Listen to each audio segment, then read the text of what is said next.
నమస్తే, welcome to hit TV. నేను మీ మాధురి. ఈ రోజు మనతో పాటు ఉన్నారు సుభాష్ శర్మ గురూజీ. నమస్తే గురూజీ. అయితే మనకి శివరాత్రి రోజు ఆడవాళ్ళకి కొన్ని ముఖ్యమైన రోజుల్లో ఈ శివరాత్రి వచ్చిందనుకోండి. అవునవును. ఆ టైంలో వాళ్ళు నిజంగా ఉపవాస దీక్ష చేయొచ్చా? జాగరణ చేయొచ్చా?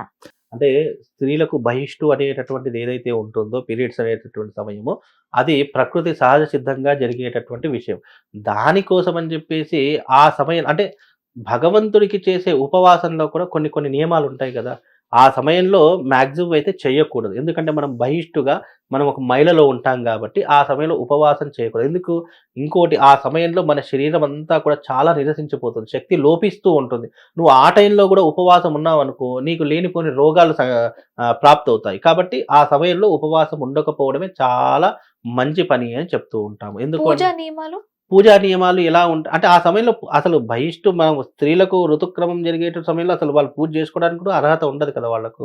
వాళ్ళు ఒక పక్కన కూర్చోవడం, వాళ్ళు ఇంట్లో ఉన్నటువంటి వస్తువులను కూడా ముట్టుకోకూడదు అని శాస్త్రము. ఆ సమయంలో ఏంటంటే వాళ్ళకి రెస్ట్ ఇచ్చేటటువంటి సమయం. కాబట్టి ఆ రెస్ట్ ఇచ్చే సమయంలో వాళ్ళు పూజ చేసుకోవడానికి పనికిరాదు, పూజా నియమాలు చేసుకోవడానికి పనికిరాదు, ఉపవాసం ఉండడానికి కూడా పనికిరాదు.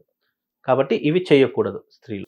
అయితే స్త్రీలు ఓకే. మరి ఇంటిల్లిపాది చేయొచ్చా? తన పక్కన ఆ పెట్టి? స్త్రీ పక్కన కూర్చుందంటే భర్త చేయవచ్చు, లేదా తల్లి చేయవచ్చు, లేదా అత్తగారు చేయొచ్చు. వేరే వాళ్ళు ఎవరైనా చేసుకోవచ్చు.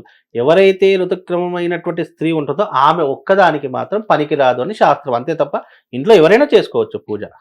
అది. శివరాత్రికి సంబంధించి చాలా రకాల అపోహలుంటాయి. ఈరోజు అన్నదానం చేయాలని కొంతమంది అంటారు. కొంతమంది ఉపవాస దీక్ష తీసుకుంటారు. జాగరణ చేస్తారు. అసలు నిజంగా మహాశివరాత్రి రోజు ఏం చేయాలి అంటారు? స్వప్న తెలియజేస్తారని ముందుగా ప్రేక్షకులందరికీ శ్రీమాత్రే నమః, శ్రీ గురుభ్యో నమః. ఓం వందే శంభుమాపతిం సురగురుం వందే జగత్కారణం వందే పన్నగభూషణం మృగధరం వందే పశూనాం పతిం వందే సూర్యశశాంకవహినినయనం వందే ముకుంద ప్రియం వందే భక్తజనాశ్రయం చ వరదం వందే శివం శంకరం. ఇక్కడ శివరాత్రి అనేటటువంటి దానికి అర్థం ఏంటి అంటే శివుడు ఆవిర్భవించినటువంటి రోజు. ఎలాగైతే మనం పుట్టినరోజులు జరుపుకుంటామో, ఎలాగైతే బర్త్‌డే ఫంక్షన్స్, మ్యారేజెస్ ఎలాగైతే జరుపుకుంటామో, అలాగే చాలామంది ఈ శివరాత్రి రోజున కొన్ని కొన్ని ఆలయాలలో శివపార్వతుల కళ్యాణం చేస్తూ ఉంటారు. అలాగే చాలా మట్టుకు శివుడు ఆవిర్భవించినటువంటి రోజు కాబట్టి శివుడికి అభిషేకాదిక్రతువులు చేస్తూ ఉంటారు. మరి శాస్త్ర ప్రమాణం ఏంటి? దీనికి థియరీ ఏంటి? అని చాలా మందికి తెలీదు. అయితే ఇది జరిగినటువంటి యుగము కృతయుగం. కృతయుగంలోనే అంటే దేవతలు ఈ శివరాత్రి అనేటటువంటి సందర్భం ఏదైతే ఉందో ఇది యుగం నుంచే ఉంది. కాబట్టి శివుడు ఉద్భవించినటువంటి నాటి నుండే ఈ శివరాత్రి అనేటటువంటిది ఉంటుంది. అయితే శివుడు ఉద్భవించడానికి గల కారణం ఏంటి? శివుడిని మీరు ఎక్కడైనా సైంటిఫిక్‌గా గుర్తుపెట్టుకోండి. దేవతల యొక్క రూపాలు విగ్రహ రూపంగా ఉంటాయి.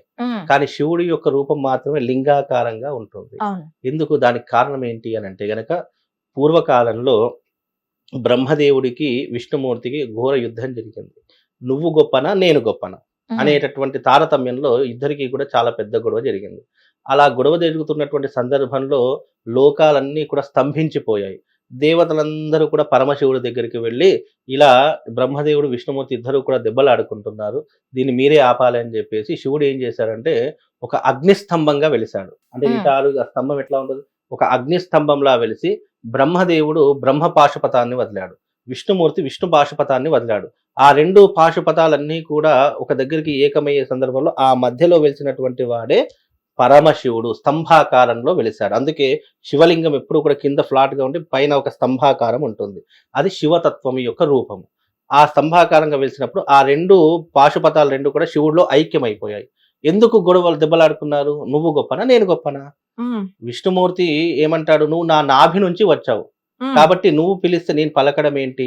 బ్రహ్మదేవుడు విష్ణులోకానికి వెళ్ళాడు. విష్ణుమూర్తి యోగ నిద్రలో ఉన్నాడు. బ్రహ్మదేవుడు వచ్చినటువంటి సంగతి కూడా తెలీదు. కాబట్టి నేను వచ్చినాను లోకానికి గురువుని కదా! బ్రహ్మదేవుడు లోకానికే గురువు. కాబట్టి నేను గురువుని వచ్చాను కదా! నువ్వు నన్ను పట్టించుకోకుండా ఉంటున్నావు అని చెప్పేసి, నేను ఇంత గొప్పవాడిని కదా అని చెప్పేసి, లేదు నేను గొప్పవాడిని అని చెప్పి ఇద్దరి మధ్య తారతమ్య భేదాలు వచ్చాయి. వచ్చేసరికి శివుడు స్తంభాకారంగా వెలవడం జరిగింది. అది ఎప్పుడు జరిగింది? శివరాత్రి నాడే జరిగింది. అందుకే శివరాత్రి రోజున లింగోద్భవ పూజ అని చెప్పి చేస్తుంటారు. రాత్రి 12 గంటల సమయంలో లింగోద్భవ కాలంలో లింగోద్భవ పూజ చేస్తూ ఉంటారు.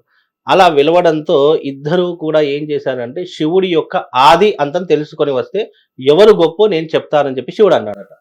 విష్ణుమూర్తి ఏం చేశారు, గరుత్మంతుడి వాహనం వేసుకొని పైకి వెళ్తూ ఉన్నాడు, శివుడి యొక్క అప్పు అంటే పైన వెళ్తూ ఉన్నాడు. బ్రహ్మదేవుడు ఏం చేస్తున్నాడు, పాతాళానికి వెళ్తాడు, అంటే కిందికి వెళ్తూ ఉన్నాడు. ఆది అంతం రెండు కూడా తెలుసుకోవాలి. ఆది తెలుసుకునేటటువంటి దేవుడు బ్రహ్మదేవుడు, అంతం తెలుసుకునే దేవుడు విష్ణువు. ఇద్దరు కూడా వెళ్ళి విష్ణుమూర్తి ఎంత పైకి వెళితే అది అంతంత పెరుక్కుంటూనే పోతుంది తప్ప తరగడం లేదు. బ్రహ్మదేవుడు కింద ఎంత వెళుతూ ఉంటే అంతంత ఇంకా కిందికి వెళుతుంది తప్ప అసలు కింద ఆది లేదు అంతం లేదు, రెండు కూడా కనుక్కోలేకపోయాడు. అయితే ఆ సమయంలో విష్ణుమూర్తి తన తప్పును తెలుసుకున్నాడు. ఏమని, పరమశివ నేను నీ యొక్క అంతాన్ని తెలుసుకోలేకపోయాను, నాకు సాధ్యపడట్లేదని చెప్పి విష్ణుమూర్తి నిజాన్ని నిర్భయంగా ఒప్పుకున్నాడు. బ్రహ్మదేవుడు ఏం చేశాడు, అబ్బా ఇది నేను ఎంత కిందికి వెళ్ళినా కూడా దీని ఆది తెలియడం లేదని చెప్పేసి పైకి వెళ్తూ ఉండగా, మళ్ళీ కిందికి వెళ్ళిన పైకి రావాలి కదా బ్రహ్మదేవుడు, వెళ్తూ ఉండగా ఆ స్తంభం నుంచి రెండు వస్తువులు వస్తున్నాయి. ఒకటి మొగలి పువ్వు, రెండవది కామధేను. ఈ రెండు కూడా కిందికి వస్తూ ఉండగా బ్రహ్మదేవుడు ఏం చేశాడు అని అంటే గనక, నేను ఆదిని తెలుసుకొని వచ్చాను కాబట్టి మీరిద్దరు నాకు సాక్ష్యం చెప్పాలి అని చెప్పేసి వాళ్ళ మొగలి పువ్వుని కామధేను రెండుని తీసుకొని పరమశివుడి దగ్గర ఉన్నారు. ఉండేసరికి నేను నీ ఆది తెలుసుకున్నాను స్వామి, ఇదిగో దానికి సాక్ష్యంగా ప్రత్యక్షంగా వీళ్ళని తీసుకొని వచ్చాను, వీళ్ళు నాకు అక్కడ కనిపించారని చెప్పేసి శివుడి దగ్గర సాక్ష్యం చెప్పడానికి తీసుకొచ్చారు. అది శివుడు అడుగుతున్నారట, మొగలి పువ్వు నిజంగానే బ్రహ్మదేవుడు ఆదిని తెలుసుకున్నాడా అని చెప్పేసి అన్నాడు. అవును తెలుసుకున్నాడు, నిజమే స్వామి, నేనే సాక్ష్యం అని చెప్పి అబద్ధపు సాక్ష్యం చెప్పింది మొగలి పువ్వు. అందుకే మొగలి పువ్వు పూజకు పనికిరానటువంటి పువ్వుగా అప్పటి నుంచి శాపం ఇచ్చారు భగవంతుడు. మొగలి పువ్వు అందుకే పూజలో ఎప్పుడు కూడా ఏ పూజలు కూడా మనకు మొగలి పువ్వు కనిపించదు. అలాగే కామధేను అంటే ఆవు కూడా అబద్ధపు సాక్ష్యం చెప్పింది. మరి ఆవుని కూడా శిక్షించాలి కదా, మరి ఇప్పటికీ మనం ఆవుని పూజిస్తున్నాం. కారణం ఏంటి అని అంటే, ఆ ఆవు ఏం చెప్తుంది, నోటితో నిజంగానే ఆది తెలుసుకున్నాడు అని చెప్పి నోటితో చెప్పింది, తోకతో ఏం సిగ్నల్ ఇచ్చింది, చూడలేదు అని చెప్పి తోక ఊపుకుంటూ చూడలేదు అని చెప్పి సిగ్నల్ ఇచ్చింది. అందుకే మనం ఎప్పుడైనా ఆవుకి ముందర పూజ చేయము, అంటే మొహం దగ్గర పూజ చేయము, వెనక భాగం మాత్రమే పూజ చేస్తాం. ఎందుకు, తల భాగం అబద్ధం చెప్పింది కాబట్టి నీ తలకు పూజలు లేవు. కామధేనువుకి అంటే ఆవుకి తలకు పూజ చేయకూడదు, అలా చేస్తే పాపము. తోక నిజం ఒప్పుకుంది కాబట్టి నీ వెనక భాగంలో వచ్చేటటువంటి ప్రతిదీ కూడా పుణ్యాచరణకు కార్యాచరణకు ఉపయోగపడతాయి. నీ తోకకు ఎవరైతే అంటే నీ వెనక భాగంలో ఎవరైతే పూజ చేస్తారో వాళ్ళకు అనంత పుణ్యఫలాదులు కలుగుతాయని చెప్పి పరమశివుడు వరమిచ్చారు. అందుకే ఆవు వెనక వచ్చినటువంటి మూత్రాన్ని మనం పూజిస్తాము, ఆవు పేడని పూజిస్తాము, ఆవు పాలని పూజిస్తాము. అంటే ఆవు వెనక భాగం నుంచి వచ్చిన ప్రతిదీ కూడా పూజనీయమైనటువంటిదిగా మారిపోయింది. అందుకే గోమాతకి బ్రహ్మదేవుడు అబద్ధపు సాక్ష్యం చెప్పాడు. అందుకే బ్రహ్మదేవుడికి భూలోకంలో ఎక్కడ కూడా గుడులు లేవు, బ్రహ్మదేవుడికి పూజలు లేవు. కాబట్టి ఆ సమయంలో ఉద్భవించినటువంటిది శివలింగం. అందుకే శివరాత్రి రోజున ఉద్భవించిన శివుడికి అభిషేకాది క్రతువులు ప్రారంభం చేయడం మొదలైంది. మొట్టమొదటిగా అభిషేకం చేసింది ఎవరు, విష్ణుమూర్తి, బ్రహ్మదేవుడు. విష్ణుమూర్తి అభిషేకం చేసిన వెంటనే నువ్వు నిజాన్ని నిర్భయంగా ఒప్పుకున్నావు, నువ్వు నా అభిషేకాన్ని చేశావు కాబట్టి నువ్వు నాతో సమానంగా పూజలు అందుకుంటావు అని విష్ణుమూర్తికి వరమిచ్చాడు. అప్పటికి శాపగ్రస్తుడైనటువంటి బ్రహ్మదేవుడు ఏం చేశాడు, నువ్వు శాపగ్రస్తుడు అయ్యావు కాబట్టి నీకు భూలోకంలో పూజలు లేకపోయినా యజ్ఞయాగాదులలో కానీ గురువులలో కానీ ప్రప్రథమంగా నువ్వు గురుస్థానంలో ఉంటావు అని చెప్పేసి వరమిచ్చాడు. అందుకే బ్రహ్మదేవుడికి జపము తపము హోమం ఇవి మాత్రం ఉన్నాయి, పూజలు మాత్రం లేవు. అందుకే ఈ శివుడు ఉద్భవించినటువంటి కాలమే మహాశివరాత్రి.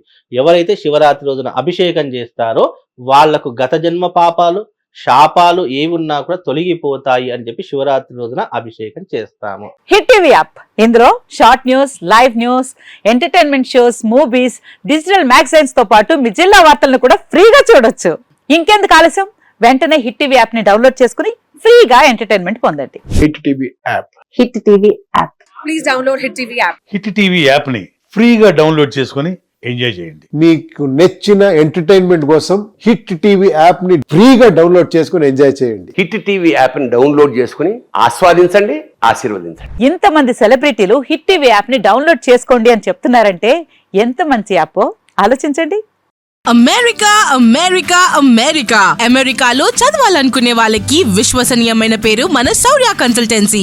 UK లో 1 year masters, UK లో 1 year masters, 2 years work permit up to 5 years visa. Contact Saurya Consultancy.